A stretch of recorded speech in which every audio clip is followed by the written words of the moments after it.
नमस्कार इंदौर, मैं हर्षित तिवारी। अभय न्यूज के 11 मार्च शुक्रवार के बुलेटिन में आप सभी का स्वागत है। आइए देखते हैं आज दिन भर की खास खबरें। शहर में होली पर्व और शब बारात को लेकर पुलिस ने एक्शन प्लान तैयार किया है, जिसके तहत 200 सीसीटीवी कैमरों से नजर रखी जाएगी। साथ ही ड्रोन भी तैनात किए जाएंगे।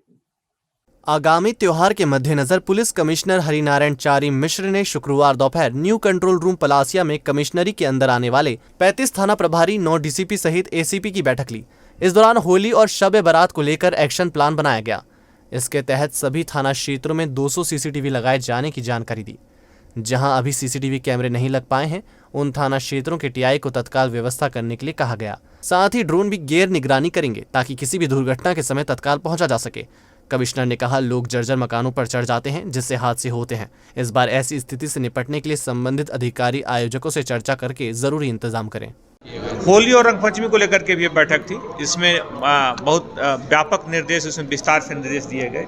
सभी थाना प्रभारी अपने अपने क्षेत्रों में बैठकें लेंगे, जिसमें मुख्य तौर पे अलग अलग जो सभी संस्थाओं के साथ में पीडब्ल्यूडी हैं, हमारी जो प्रशासनिक टीम है, जो मुख्य तौर पे जो पीडब्ल्यूडी नगर निगम के जो बाकी टीम है, सबके साथ मिलकर के एक समन्वय स्थापित करेंगे। पूरे जो जुलूस का मार्ग जो आयोजक हैं, आयोजकों के साथ बैठक लेंगे। साथ ही साथ ड्रोन से भी पूरे मार्ग की सुरक्षा व्यवस्था का जायजा लें। पूरे इलाके में एक बड़ी संख्या में सीसीटीवी कैमरे लगते हैं। उन सीसीटीवी कैमरों को नगर निगम और बाकी सहयोगी जो संस्थाएं हैं, जो साथी संस्थाएं हैं, उनसे मदद लेकर के उनके सहयोग से उस पूरे रास्ते पे सीसीटीवी कैमरे लगवाए जाएं बड़ी संख्या में। दिल्ली और मुंबई की तर्ज पर इंदौर पुलिस काम करेगी। आधुनिक तकनीक और उपकरण से अफसर और जवान लैस रहेंगे। इसकी तैयारी कर ली गई है। उपकरणों को मांगने के लिए वेंडर से संपर्क साधा जा रहा है। इंदौर पुलिस भी अब मुंबई और दिल्ली की तर्ज पर आधुनिक तकनीक और उपकरणों से सुसज्जित होने वाली है। अफसरों और जवानों को वहां इस्तेमाल होने वाली तकनीक की ट्रेनिंग का कार्यक्रम भी बनाया जा रहा है।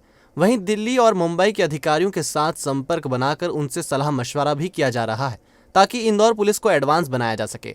इस संबंध में क्राइम ब्रांच के डीसीपी निमिष अग्रवाल ने बताया, मुंबई की क्राइम ब्रांच के अनुभव से सीखने का प्रयास करेंगे। साथ ही अपराधी जो नई नई तकनीकों से अपराध कर रहे हैं, उसे कैसे रोका जा सकता है, इसका प्रयास किया जा रहा है। निश्चित ही हम लोग जो है कमिश्नरेट सिस्टम में क्राइम ब्रांच को और तकनीकी रूप से उसको उन्नत करेंगे और उसमें जो नए जो उसमें प्रयोग करेंगे, जो बाहर के जो पहले से संचालित जो क्राइम ब्रांच है मुंबई दिल्ली की, उनके अनुभवों से भी हम सीखने का प्रयास करेंगे। और ऐसे टूल्स एंड टेक्निक जो आज के जो अपराधी हैं, जो नई नई तकनीकों से जो अपराध कर रहे हैं, उनको किस तरह से उनके हौसले पस्त किए जा सकते हैं और उनको पहले से पहले उन पर कार्रवाई कर सकें, इस संबंध में हम जो है विश्लेषण कर रहे हैं और ऐसे नए टूल्स और इक्विपमेंट्स का हम भविष्य में इस्तेमाल करेंगे। इंदौर और आसपास से वाहन चुराने के बाद कंजर गिरोह देवास जिले के धानी घाटी और पीपल रावा गांव में पहुंच जाते थे। इन गांवों के रास्तों से पुलिस अनजान थी, इसलिए पहली बार ड्रोन से पूरे गांव के रास्ते की वीडियो रिकॉर्डिंग की और 6 थाना प्रभारियों की टीम ने 10 वाहन जब्त किए हैं। इसके अलावा 2 आरोपियों को भी पकड़ा है। शहर में हो रही 2 पहिया वाहन चोरियों को रोकने के लिए पुलिस ने पिछले दिनों देवास के धानी घाटी स्थित कंजर गिरोह के डेरे पर सुबह 4 बजे के करीब दबिश देकर मौके से 10 2 पहिया वाहन सहित 2 आरोपियों को गिरफ्तार किया था। इस दौरान इंदौर के एडिशनल डीसीपी, एसीपी सहित 6 टीआई और पुलिसकर्मी मौजूद थे। डेरे पर पहुंची पुलिस को देख आरोपी मौके से फरार हो गए। वहीं 2 आरोपियों को पुलिस ने घेराबंदी कर गिरफ्तार किया था। हालांकि 5 और आरोपियों के नाम सामने आए हैं।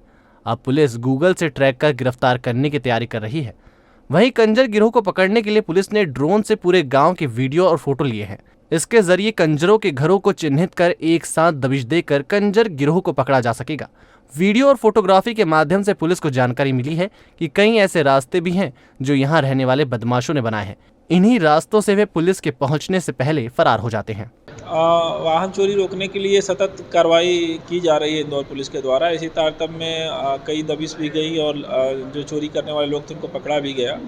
उसमें एक समस्या ज्योग्राफी की आ रही थी कि उस एरिया की ज्योग्राफी से हमारे लोग परिचित नहीं थे, तो उस ज्योग्राफी का एक डाटा इकट्ठा करने के लिए ड्रोन सर्वे कराया गया है उक्त गाँव का। बाकी अन्य गांव भी जो है जहाँ के लोग इनमें इन्वॉल्व रहते हैं, उनके गाँव का भी सर्वे कराया जाएगा, ताकि भविष्य में हमारी टीमें वगैरह जाती हैं तो हमें उसकी मदद मिल सके। करीब 2 साल के बाद कोरोना का कहर थमा है। और अब इंदौर के देवी अहिल्या विश्वविद्यालय का दीक्षांत समारोह 23 मार्च को आयोजित होगा। इसमें 2020 और 2021 बैच के टॉपर विद्यार्थियों को स्वर्ण और रजत पदक से सम्मानित किया जाएगा। समारोह में दोनों सत्रों से 200 स्वर्ण और 25 रजत पदक टॉपर्स को दिए जाएंगे। डीएवीवी के दीक्षांत समारोह में इस बार छात्राओं का बोलबाला रहेगा, क्योंकि इस बार टॉपर स्टूडेंट में छात्राओं की संख्या ज्यादा है। कुलपति प्रोफेसर रेणु जैन ने बताया, राज्यपाल मंगूभाई पटेल से दीक्षांत समारोह को लेकर मुलाकात हुई और 23 मार्च को दीक्षांत समारोह आयोजित करने का निर्णय लिया गया। अब डीएवीवी समारोह को अंतिम तैयारी देने में जुट गया है। शैक्षणिक विभाग ने टॉपर की सूची तैयार कर ली है। सत्र 2020 और 2021 के टॉपर्स को पदक से सम्मानित किया जाएगा। इसके अलावा इन्हीं सत्रों में पीएचडी करने वाले शोधार्थियों को उपाधि से भी नवाजा जाएगा। विश्वविद्यालय का जो दीक्षांत समारोह है वो 23 मार्च को होने जा रहा है और इस कार्यक्रम में महामहिम राज्यपाल महोदय श्री मंगूभाई पटेल जी कार्यक्रम की अध्यक्षता करेंगे। ये आयोजन जो है वो 20 और 20-21 दो सत्रों के लिए किया जा रहा है। तो दोनों ही सत्र में करीब 94 मेडल्स हैं, गोल्ड मेडल्स हैं और 11 सिल्वर मेडल्स हैं। और इसमें जो लड़कियां इस बार ज़्यादा आगे आई हैं और लड़कियों को ज़्यादा मेडल दिए जा रहे हैं। पूरी इसको हमारा पूरा उद्देश्य है कि पूरी सफलतापूर्वक पूरी गरिमा के साथ इस आयोजन को करें और इस बार क्योंकि कोविड का साया नहीं है अभी, तो बहुत अच्छी तरह होने की भी पूरी वेशभूषा तो तय हो चुकी है। शासन द्वारा जो तय है उसी तरह से जैकेट और काफा लिया जाता है और अलग अलग जो स्थितियाँ अलग अलग संकाय के अनुसार जो दुपट्टा है उसका कलर अलग है, जो उत्तरी होता है उसका रंग अलग अलग है। शासकीय भूमि गुटकेश्वर महादेव की जमीन को षड्यंत्र पूर्वक बेचने वाले आरोपी फरार चल रहे हैं, जबकि इनसे जमीन खरीदने वाले 6 माह से जेल में हैं। पुलिस आरोपियों को नहीं पकड़ रही है। अगर 2 दिन में आरोपियों को नहीं पकड़ा तो आंदोलन किया जाएगा। उक्त दावा शुक्रवार को जेल में बंद पीड़ितों के परिजनों ने किया। पुलिस ने जमीन खरीदने वालों को गिरफ्तार करके जेल भेज दिया और मुख्य आरोपी लालू नागर, आलोक राठौड़, दिनेश मेहता, महेश कुमावत और गुटकेश्वर महादेव मंदिर के पुजारी आनंद गिरी को 6 महीने से गिरफ्तार नहीं किया है। यह आरोप जेल में बंद पीड़ितों के परिजनों ने लगाए। वे डीआईजी कार्यालय पर पुलिस द्वारा आरोपियों को गिरफ्तार नहीं किए जाने से नाराज होकर प्रदर्शन कर रहे थे।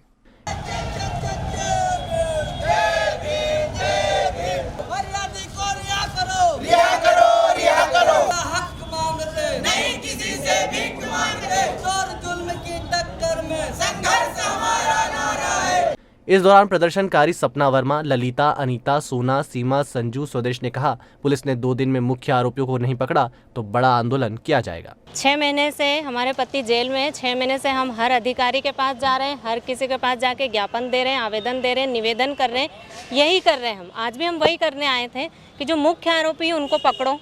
लालू नागर, आलोक राठौर और राधे श्याम कुमावत, मिथुन, महेश, दिनेश, ये इन लोगों ने हमको कॉलोनी में प्लॉट बेचे, हमने खरीदे और हम ही को आरोपी बनाकर हमारे पति उनको जेल में रख के रखा है। और वो छूट क्यों नहीं पा रहे हैं? क्योंकि मुख्य आरोपी फरार है। मध्य प्रदेश के प्रमुख पर्यटन स्थल में शुमार मांडू का रानी रूपमती महल, जामा मस्जिद और होशंगा शाह महल इन दिनों रोशनी से जगमगाने लगे हैं। हम आपको रानी रूपमती महल के ड्रोन कैमरे से ली गई तस्वीरों को साझा कर रहे हैं। इंदौर आने वाले पर्यटक अमर प्रेम कहानी का साक्षी मांडू के रूपमती महल, जामा मस्जिद और होशंगा शाह महल देखने जरूर जाते हैं, लेकिन रात में इन महलों में अंधेरा छाया रहता था। इसके चलते पर्यटक निराश होकर लौट जाते थे। इस समस्या को दूर करने के लिए आर्कियोलॉजिकल सर्वे ऑफ इंडिया के पीयूष भट्ट और पुरातत्व विभाग के प्रशांत पटनाकर ने यहाँ मेटल लाइट लगवा दी। अब प्रतिदिन शाम 7 से 8 बजे तक तीनों महल रोशनी से जगमगा जाते हैं। इतना ही नहीं, महलों के समीप की खाई के आसपास भी लाइटें लगवाई गई हैं। दुबई में बैठकर इंदौर के 300 लोगों को ठगने का मामला सामने आया है। सभी को क्रिप्टो करेंसी में निवेश के जरिए 2 से 3 गुना मुनाफे का लालच दिया गया था। पुलिस ने निवेशकों की शिकायत पर अतुल बिष्ट और मैनेजर मोनिका के खिलाफ केस दर्ज किया है।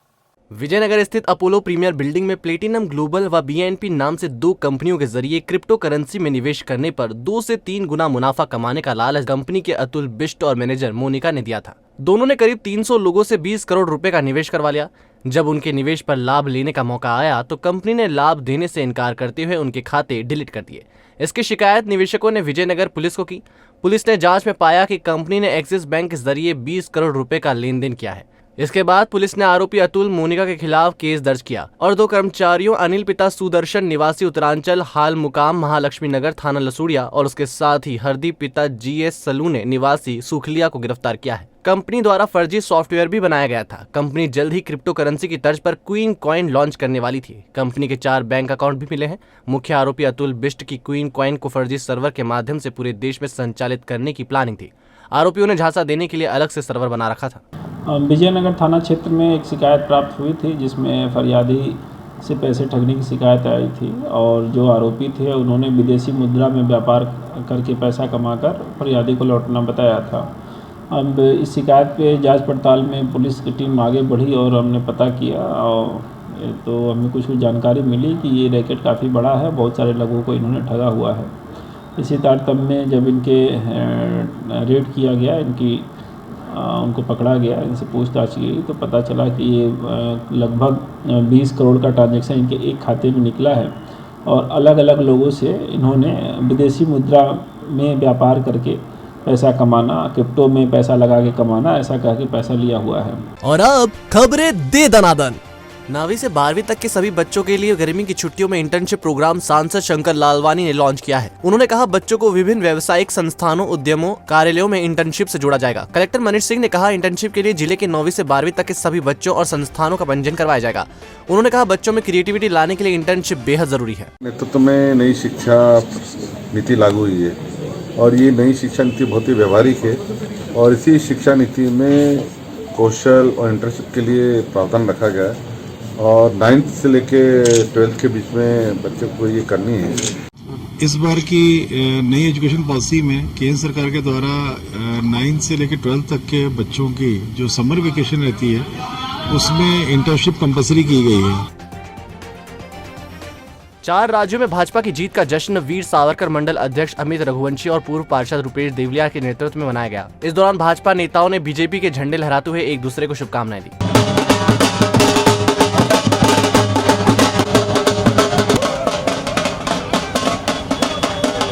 आज वीर सावरकर मंडल के सभी कार्यकर्ताओं ने LIG चौराहे पर जीत का जश्न मनाया, मिठाइयाँ बांटी, पटाखे फोड़े एवं नाच गाना। आप देख ही सकते हैं कि कितने जोश और हर्षोल्लास के साथ में भारतीय जनता पार्टी के कार्यकर्ता यहाँ पर जश्न मना रहे हैं। देखिए, भारतीय जनता पार्टी की ये एक दृढ़ जीत है। माननीय प्रधानमंत्री नरेंद्र मोदी के नेतृत्व में योगी आदित्यनाथ और साथ ही 3 प्रदेशों में जो भारतीय जनता पार्टी सरकार प्रचंड बहुमत से बनी है, मैं समझता हूं कि ये भारत देश को एक नई दिशा देगी। आज इस मौके पर भारतीय जनता पार्टी इंदौर वीर सावरकर मंडल द्वारा यह हर्षोल्लास के साथ यह कार्यक्रम किया जा रहा है। इंदौर में आधार कार्ड और मंडी में रेट ज्यादा मिलने की वजह से किसानों का मंडी में रबी उपार्जन के लिए पंजीयन कराने में कम रुझान है। इसका खुलासा खाद्य एवं नागरिक आपूर्ति सचिव फैज अहमद ने किया। वे बैठक के बाद पत्रकारों से चर्चा कर रहे थे। उन्होंने कहा 25 मार्च से इंदौर की मंडियों में रबी सीजन के तहत किसानों से समर्थन मूल्य पर गेहूं की खरीदी की जाएगी। समीक्षा में फिलहाल यहाँ पर रजिस्ट्रेशन पिछले साल से कम है। उसका एक कारण ये हो सकता है कि इस टाइम गेहूं के बहुत अच्छे भाव मंडियों में चल रहे हैं और रजिस्ट्रेशन में भी हमने थोड़ा इस साल उसको आधार बेस्ड किया है, तो वो भी एक कारण हो सकता है कि कुछ कम रजिस्ट्रेशन हुआ हो। और बाकी तैयारियां हैं भंडारण इत्यादि की, बारदानों की, ट्रांसपोर्टेशन की, बाकी सारी तैयारियां लगभग बहुत अच्छी तरह से करी गई हैं। मध्य प्रदेश पर्यटन बोर्ड के सहयोग से इंदौर में TSD highland extreme car rally का आयोजन किया जा रहा है। ये 14 मार्च तक चलेगी। इसमें 30 से ज्यादा कारें शामिल होंगी। जानकारी पर्यटन बोर्ड के डायरेक्टर उमाकांत चौधरी ने दी। ये जो हमारा रूट है ये इंदौर से हमारा चालू होगा और इंदौर के आसपास देवास तरफ और महू तरफ के जो जंगल हैं और घाट सेक्शंस हैं उनसे होते हुए जाएगा। टूरिज्म बोर्ड इस तरह के जो आयोजन होते हैं जिसमें कि एडवेंचर से रिलेटेड होते हैं उनको हम लोग सपोर्ट करते हैं और हाईलैंड एक्सट्रीम की तरफ से ये आयोजन किया जा रहा है जिसमें कि मोटर स्पोर्ट्स में ऑफ रोड कार रैली आयोजित की जा रही है। तो आपने देखा हमारा बुलेटिन। आपको हमारा बुलेटिन कैसा लगा, इसका फीडबैक कमेंट सेक्शन में जरूर दीजिएगा। फिर मिलेंगे नए बुलेटिन के साथ। नमस्कार।